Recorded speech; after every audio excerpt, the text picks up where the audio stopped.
What's going on, esteemed witnesses of the courtroom? This is the Croc, and today we're going to do some Yu-Gi tubing news slash meta talk slash etc.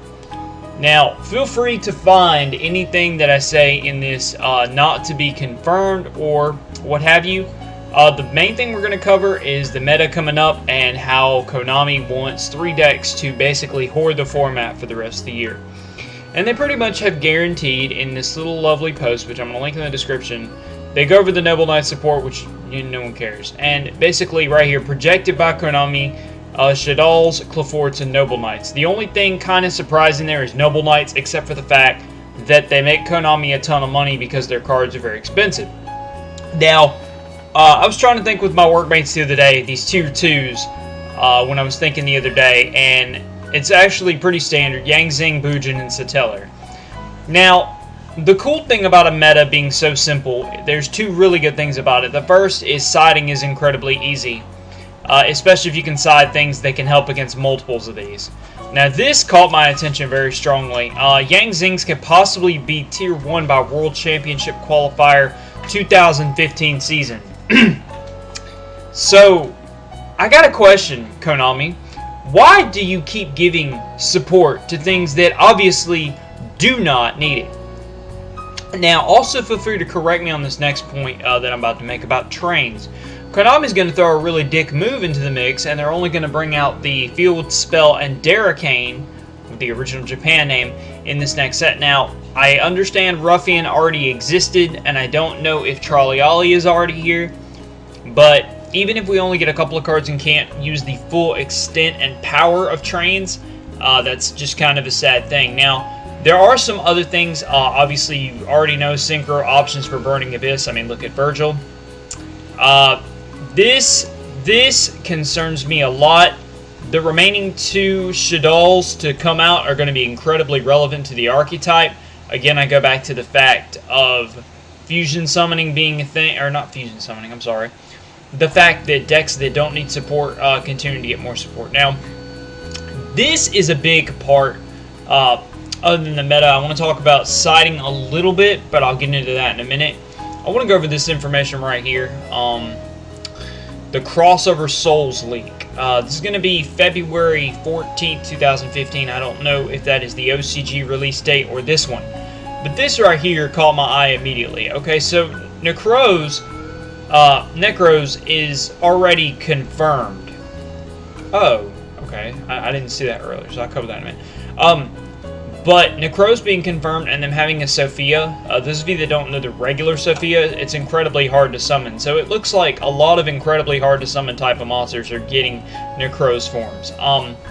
Now, there's some interesting things here as far as the tiers. And the reason I say that is the most relevant things right here.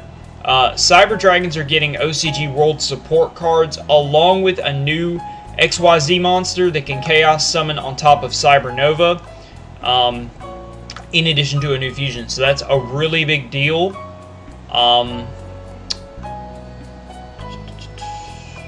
One other really big thing is the Water Fusion for Water Shaddol is basically going to have an Asura Priest effect, so it can continually attack all monsters on the side field.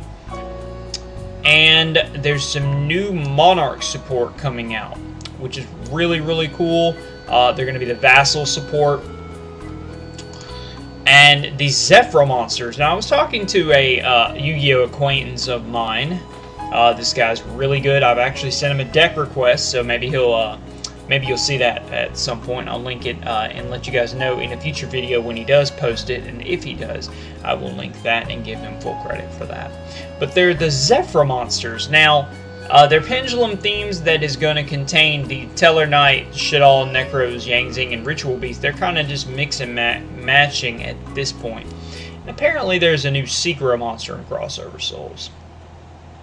Now, that's everything pretty relevant here, except Madolches are getting a new XYZ. I feel like Madolches are still tier 2, even if a lot of decks solidly should be tier 1.5, tier 2, because they make Nature a Beast.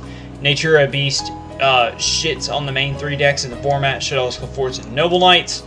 A protected beast, Cleforts will definitely scoop. and etc. Now, of course, I'm not going to cover this because this is probably a thing that Cyber Knight's already done. As far as these reprints and synchron cards. So these are not really relevant to me in any way or to this video. Let's talk about the meta. Okay, I just covered anything that could make Nature a Beast and Nature of Archeon is incredibly relevant. Now what's interesting with the Secrets of Eternity, okay, so we get it in January. That's very interesting. So we probably won't have a complete list for a long time. But we're getting Gem Knight, Dragonian, Mortronics, Windups, Volcanics, and Monarchs. Now you've already seen the Secrets of Eternity OCG full spoiler list. If you haven't, I'll link that down below as well.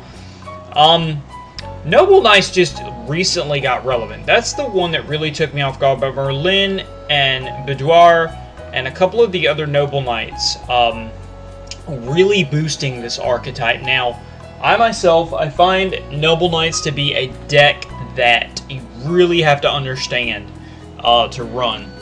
Now, what's really depressing talking about the meta is there has been, basically what happened is Cleforts came out and Shadal's run the format and everything else just became less relevant. A lot of decks that I would expect to see on a tier 2 list, decks that are still have a strong matchup or strong in general, things like Yugioh and BA should be tier 2, especially BA. BA is incredible and stops a lot of decks cold very nicely, but it is not. I don't know how much the E-Hero Strike structure deck is relevant to the meta.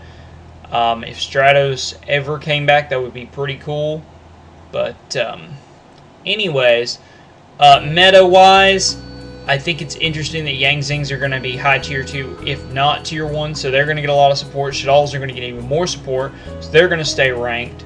Boojins also mixed with Shadow, so that kind of is a tier 1.5 kind of thing. Satellars, you've got Constellar Diamond coming out, so Satellars are pretty relevant. I don't know if you run Rigel, but you can, just to make all 5s. And I don't know what extra support Yang Zings have at this point, so I don't care.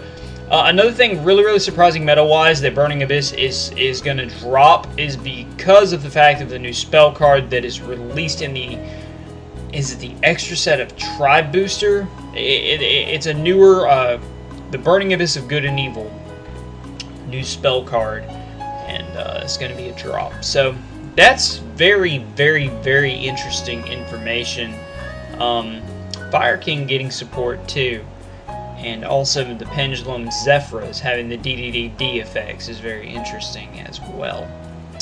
So, as far as what we're going to be doing with the meta, Nature of Beast is going to be incredibly relevant, as I've already mentioned. So I feel like Earth decks already have a really nice touch in this format. I think a lot of other new things are relevant, especially siding, because most decks...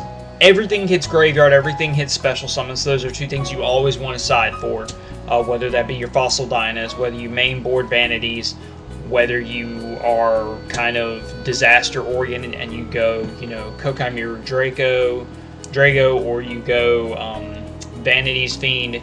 You need to shut down Special Summoning, and you need to shut down Light and Dark effects. They're still very relevant, but... I kind of like Yang Zings and a couple other archetypes and Cleforts because, yes, they're machine, which makes them susceptible to, like, System Down and stuff like that, and Spell Shattering Arrow, which also hurts Noble Knights incredibly badly inside. But the biggest point there is not running everything with Dark and Light archetype, so that gives a lot more flair and a lot more variety to the metagame. So this metagame is going to be very interesting. It's going to be another format easy to side against, I think. I think it's going to be pretty much, as I said, Noble Knights, Shadows, and Cleforts.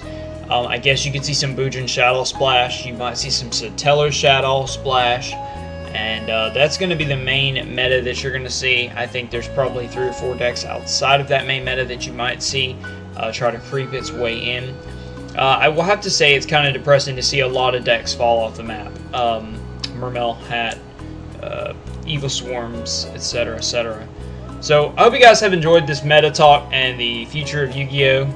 As far as Konami's whoring of Noble Knights, which you can tell I'm a huge fan of. I hope you guys have enjoyed this video. You guys have been giving really good support on Yu-Gi-Oh!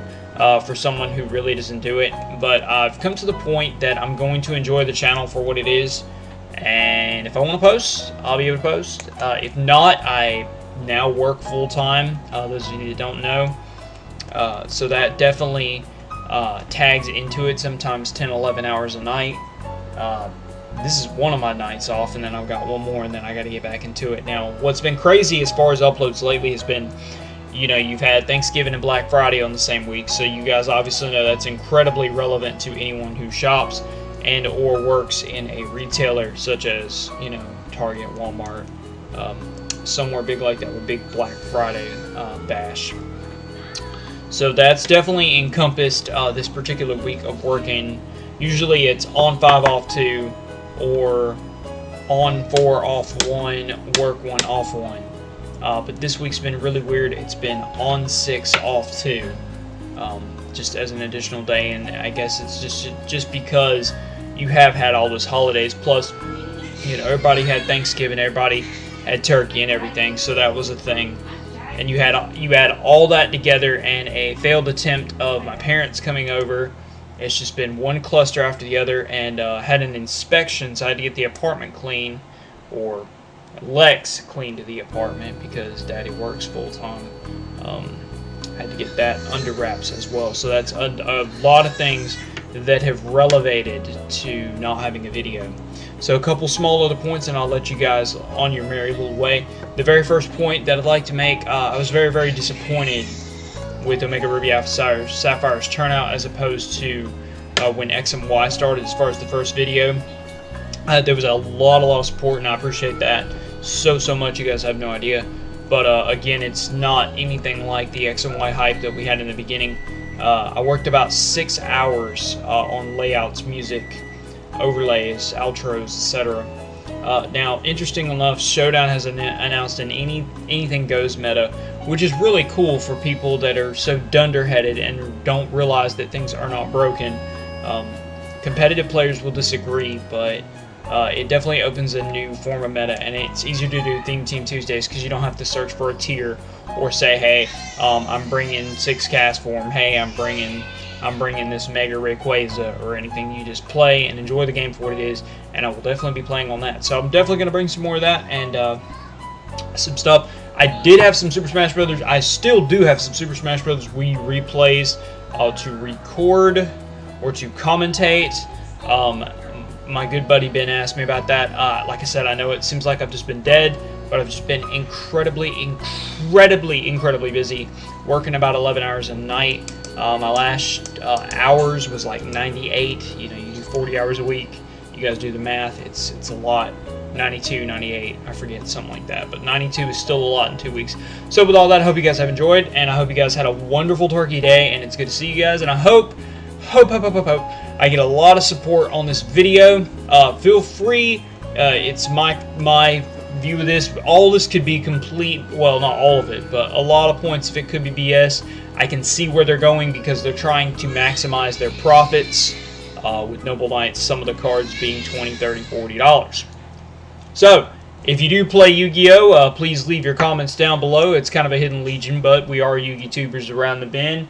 Just don't invest in there because of a card shop locally here doesn't really follow the etiquette and rules of a Upper Deck Entertainment store. So it's kind of a deterrent for wanting to invest in the game money-wise. So I hope you guys have enjoyed. Rate, comment, subscribe. Peace out. Objection. Find the computer room. And peace.